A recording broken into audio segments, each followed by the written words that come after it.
जाओ श्याम खेवैया, बीच भंवर में नैया, बन जाओ श्याम खेवैया, आजा मेरे कन्हैया।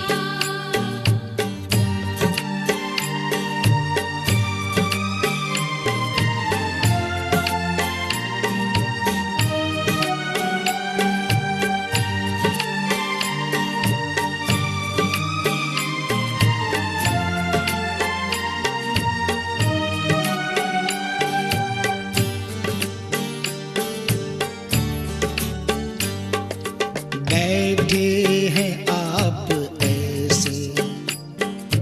सुनता नहीं हो जैसे, बैठे हैं आप ऐसे, सुनता नहीं हो जैसे, बैठे हैं आप ऐसे, सुनता नहीं हो जैसे, नैया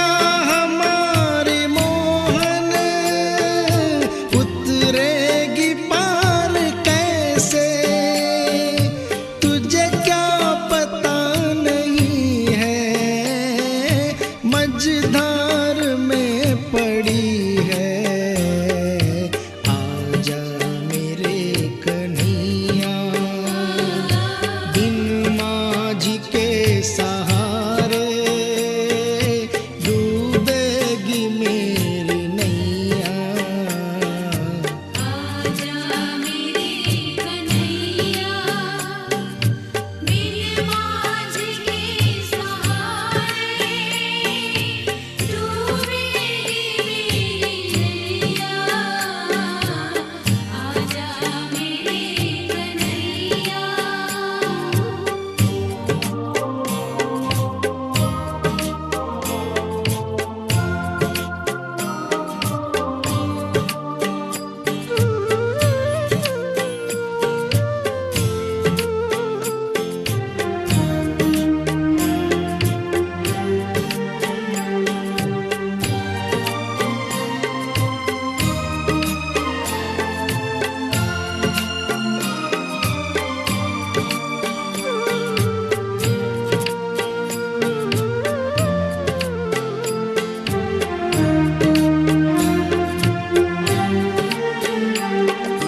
मेहनत से हमने अपनी नैया ठीक बनाई,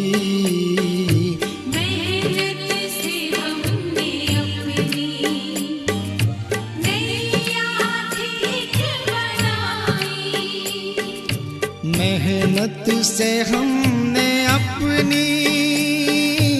नैया ठीक बनाई, लेकिन भंवर में मोहन कोशिश न काम आई, हारे हैं हम तो जब भी तूफानों से लड़े हैं, आजा मेरे कन्हैया, बिन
बीच भंवर